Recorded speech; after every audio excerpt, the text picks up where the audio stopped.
लेकिन मनुष्य में दुख को दूर करने की सामर्थ्य है। दुख को सुख में बदलने की शक्ति मनुष्य के अंदर है।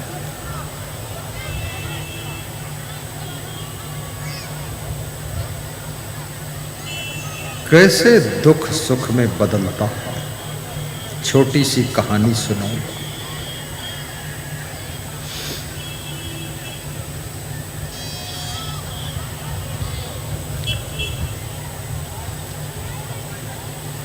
किसी देश के राजा ने अपने मंत्री को बुलाया और एक विशेष कार्य दिया कि इस कार्य को करके कल शाम तक फाइनल कर दीजिए।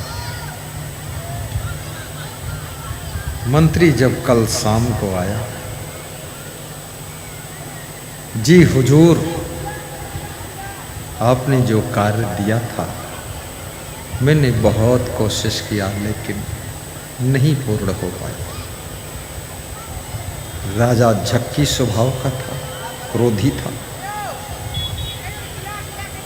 राजा ने कहा, मेरी आज्ञा का उल्लंघन हुआ है, मेरे आदेश का उल्लंघन है, ये मेरा अपमान है।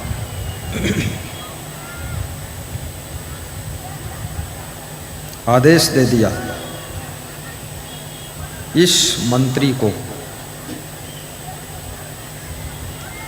शिकारी कुत्तों के बीच में फेंक दिया जाए और वे शिकारी कुत्ते इसको 2 मिनट में नोच नोच कर मार कर खा जाएंगे, यही दंड देते।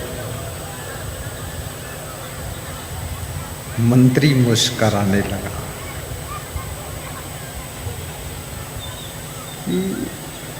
एक छोटी सी गलती हो गई और मेरे प्राणों की बाजी लग गई है। तो मंत्री ने कहा, राजा साहब ठीक है, आप जो दंड दे रहे हो मैं स्वीकार करता हूँ।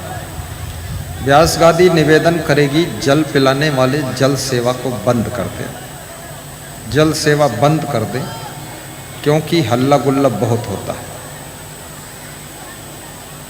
या तो शांति से पिलाएंगे, कोई बोलना नहीं है और खड़े नहीं होना। पिलाने वाले केवल खड़े होंगे, पीने वाले बैठे रहे, कोई बातचीत नहीं करेंगे। देखो मंत्री को सजा मिल चुकी है, अब क्या होने वाला है। तो मंत्री मुस्कराया और बोला कि राजा साहब अब तो हमको मरना ही है, क्योंकि शिकारी कुत्तों के बीच में आप फेंकवाओगे, बस जिंदगी ज़्यादा नहीं। लेकिन एक निवेदन है, वो ये निवेदन है कि 7 दिन का टाइम मुझको दीजिए और 7 दिन के बाद हमें चाहे शिकारी कुत्तों के बीच में फेंक दो, चाहे शिकारी शेर बाघ के बीच में फेंक दो, जो करना कर दो, लेकिन 7 दिन का टाइम दीजिए। तो राजा ने कहा, 7 दिन में तू भाग जाएगा तो? बोले, आपसे भाग कर कहाँ जाऊंगा, इतना बड़ा परिवार है। 7 दिन का टाइम दे दिया गया। हमें आपको 100 साल का टाइम मिला है, 80 साल का टाइम मिला है, लेकिन क्या करते हैं हम लोग? उसे 7 दिन का टाइम मिला। 7 दिन के बाद राजा मन में सोच रहा, कहीं भाग गया होगा। ठीक 7वें दिन के बाद वो आया और खीर पूड़ी मालपुआ खाकर आया प्रेम से कि मरो तो ठीक ठाक मरो, कमजोर होकर क्यों मरो। सरदार भगत सिंह की जिस दिन फांसी होनी थी, उस दिन भी सवेरे उठ करके वो व्यायाम कर रहे थे, कसरत कर रहे थे। एक सिपाही ने कहा, तुम्हारी 3 घंटे बाद फांसी होनी है, अभी शरीर को क्यों व्यायाम कर रहे हो? सरदार भगत सिंह ने जो उत्तर दिया था वो सुनने जैसा उत्तर है। उसने कहा था, जो व्यायाम और कसरत करके मैं पूर्ण स्वस्थ हूँ, 20 वर्ष से मैं व्यायाम कसरत रोज करता हूँ। आज मेरी मृत्यु होने वाली मुझे पता है, लेकिन इस व्यायाम और कसरत के नियम को तोड़कर नहीं मरूंगा। व्यायाम और कसरत के नियम को पूर्ण करके तब मरूंगा। मौत सामने खड़ी हो, घबराओ मत, क्योंकि मौत तुमको मार नहीं सकती। क्यों? क्योंकि आत्मा अमर है। क्यों? क्योंकि तुम शरीर नहीं हो, तुम आत्मा हो। तुम मौत से क्यों डरते हो? कबीर साहब कहते हैं, जही मरने से जग डरे मेरे मन आनंद, और कब मरी हूं कब पाई हूं पूर्ण परमानंद। मरने से डरोगे तो क्या नहीं मरोगे? मौत से भागोगे तो क्या बच जाओगे?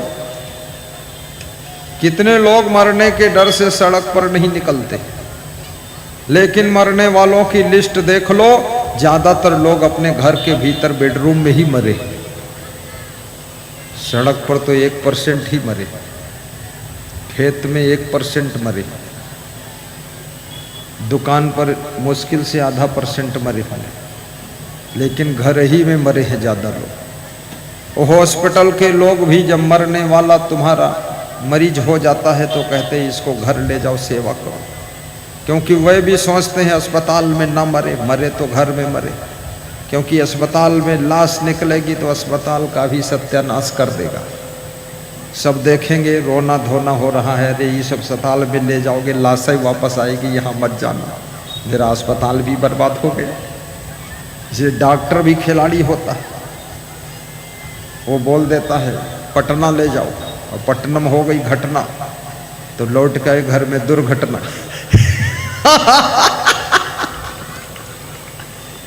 कोई डॉक्टर अपने ऊपर लेना नहीं चाहता है कि मेरे क्लिनिक, मेरे नर्सिंग होम, मेरे हॉस्पिटल का नाम बदनाम ना हो।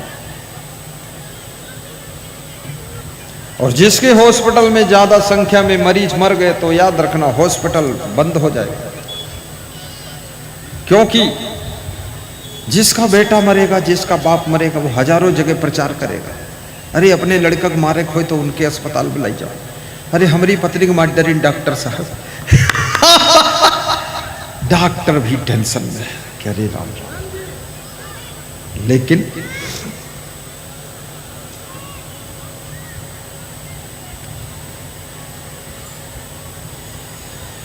कोई भी मौत तुमको मार नहीं सकती है। तुम इस शरीर को जीवित रखने वाले अजर अमर अविनाशी आत्मा रूपी जीव हो। तुम जन्म और मृत्यु से परे हो। शरीर में रहकर भी शरीर से पृथक हो। तुम शरीर नहीं हो। जब तुम्हारे हाथ में दर्द होता है तो तुम कहते हो मेरे हाथ में दर्द हो रहा है। मेरा हाथ यानी मैं और मेरा, मैं अलग हूं, मेरा अलग है, अर्थात मैं हाथ नहीं हूं, मेरा हाथ है। तुम कहते हो मेरे घर में गरीबी है, मतलब मेरा घर, मैं अलग, मेरा घर अलग। मैं घर नहीं हूं, मेरा घर है। तुम शरीर नहीं हो। तुम कहते हो मेरा शरीर बूढ़ा हो गया। तुम ये नहीं कहते हो कि आत्मा बूढ़ा हो गया। और शरीर बाल अवस्था, युवावस्था, वृद्धावस्था, जर्जर अवस्था, मृत्यु अवस्था, ये सब शरीर की अवस्था है, तुम्हारी आत्मा की अवस्था नहीं। और श्री कृष्ण भगवान कहते हैं नैनम छिंदंत शस्त्राणि नैनम दहत पाव का न चैनम क्लेदंतापो न सोष्यत मारुता। वासांस जीर्णानि यथा विहाय नवानि गृह्णाति नरोपराणि तथा शरीराण विहाय जीर्णानि अन्यानि संयाति नवानि देहि न जयते मृते कदाचिन नायम भूत्वा भविता वन भूया अजो नित्या शास्तो एवं पुराणो न हन्यते हन्य मान्य शरीरे। जैसे मनुष्य पुराने कपड़ों को बदल करके नए कपड़े धारण कर लेता है, ऐसे आत्मा भी पुराने शरीर को छोड़ करके नए शरीर को धारण करता है। इसलिए आपके घर में किसी की मृत्यु हो जाए तो बहुत थोड़ा रोना, थोड़ा भी नहीं रोगे तो लोग कहेंगे इसी ने मार डाला। थोड़ा रो लेना, बड़ा झंझट भी है संसार में, उसके लिए भी रोना पड़ जाता है, लेकिन बहुत ज्यादा रोना मत, पागल भी मत होना, लार टपकाते मत रहना रोज बैठकर, क्योंकि मरने वाला तो मर गया और मरने वाला दूसरे घर में पैदा हो गया, पर जो जिंदा बचे हैं अगर ये अधमरे हो गए तो ये परिवार कैसे पलेगा। इसलिए हिम्मत के साथ में इस परिवार को पालने के लिए काम कीजिए। जो मर गया वो अपने घर गया। लोग कहते हैं वो मर गए, हम कहते हैं वो किधर गए। लोग कहते हैं अपने घर गए और गुरु जी कहते वो तर गए। जिन्होंने भक्ति किया वो तर गए और जिन्होंने भोगों को भोगा और फिर से जन्म ले गए, और जिन्होंने पाप किया वह सब नरक में चले गए, और जिन्होंने पुण्य किया वह स्वर्ग पा गए, और जिन्होंने कुछ नहीं किया वो कीड़ा मकोड़ा हो गए।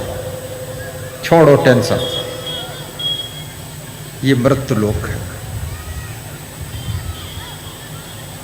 घबराना नहीं चाहिए।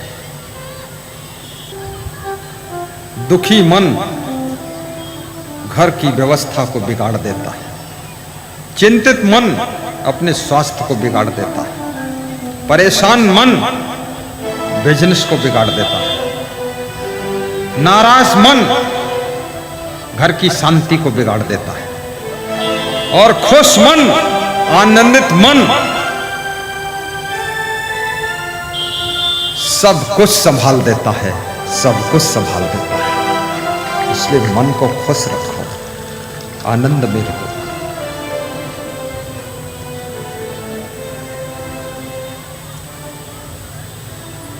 अरे मन ये 2 दिन का मेला रहेगा, न कायम जगत का झमेला रहेगा।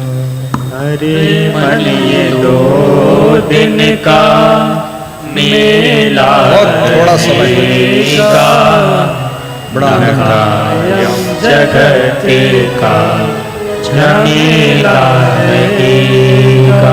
दाता बनकर जियो, कायम जगत का झमेला, प्रसन्नता लेकर जियो, आनंद में डूब कर जियो। गरीबी है लेकिन गरीबी में भी मुस्कुरा कर जियो। अमीरी है, अमीरी में झुक कर जियो थोड़ा। पेड़ में फल आ जाते हैं, डालें झुक जाती है। बादलों में पानी भरा होता है तो बादल भी झुक जाते हैं, धरती के निकट आ जाते हैं। तुम्हारे घर में दल बादल की तरह धन दौलत आ जाए, थोड़ा झुकना सीख लेना, हाथ जोड़कर प्रणाम करना सीख लेना, अन्यथा अभिमान से भरा हुआ मन रावण का भी पतन कर देता है, और नम्रता से भरा हुआ मन राम को भी प्रसन्न कर देता है, भगवान बना देता है। बोलिए सद्गुरु भगवान की जय, श्री रामचंद्र की जय। 7 दिन के बाद मंत्री आता है और हंसता हंसता राजा को मिलता है। राजा भी सोचता है इसको कोई डर भी नहीं है, ये हंसता क्यों है। वो मंत्री सत्संगी था, उसने गुरु बना लिया था और गुरु का ज्ञान उसको मिल सका था। मंत्री हंसता हुआ आया, और उसने एक पंक्ति गाई कि तेरे कांटों से भी प्यार, तेरे फूलों से भी प्यार। हे राजा साहब,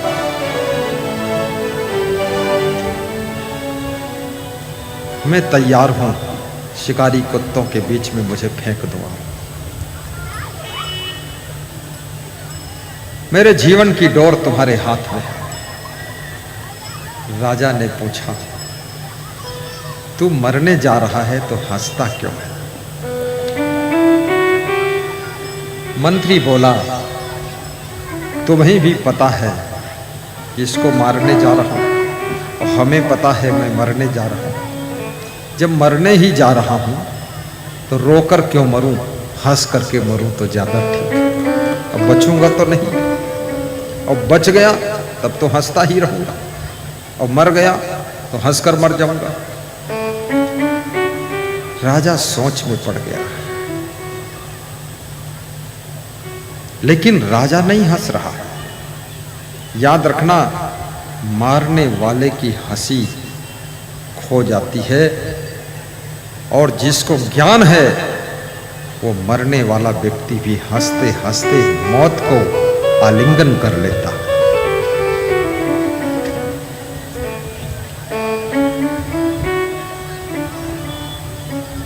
सिपाहियों ने, पुलिस वालों ने उठा करके शिकारी कुत्तों के बाड़ा में फेंक दिया, बाउंड्री के अंदर डाल दिया। और ज्यों ही फेंका, सैकड़ों शिकारी कुत्ते इतने जोर से झपट्टे मारकर दौड़कर कूद कर आ गए। सिपाहियों ने सोचा अब काम तमाम हो जाएगा, सोचा काम तमाम हो जाएगा, अभी मर जाएगा 2 मिनट में। लेकिन हुआ क्या, वो सब कुत्ते आए और उस मंत्री के पैर चाट रहे थे, हाथ चाट रहे थे, गले लग रहे थे। सिपाहियों को आश्चर्य हुआ, ये शिकारी कुत्तों ने हजारों को 1 मिनट में खत्म कर दिया चीड़ फाड़ कर, लेकिन इस मंत्री को प्रेम कर रहे हैं, चाट रहे हैं, गले मिल रहे हैं। ये हुआ क्या मामला? जब शिकारी कुत्तों ने काटा ही नहीं बल्कि उसको प्रेम से चाटा, 1 घंटे पड़ा रहा, शिकारी कुत्तों के साथ खेलता रहा, बैठा रहा, आखिर जिंदा बाहर निकालना पड़ा। राजा साहब को बुलाया गया कि शिकारी कुत्ते इसको काटते नहीं बल्कि प्रेम से चाटते हैं, ये क्या हो रहा है? राजा साहब ने कहा बाहर निकाल लो। पूछते हैं बात क्या है? पूछा कि मंत्री जी, ये शिकारी कुत्ते तुमको चीड़ फाड़ कर मार डालना चाहिए था, ये काटते नहीं, तुमको चाटते, प्रेम करते, चूम रहे, बात क्या है?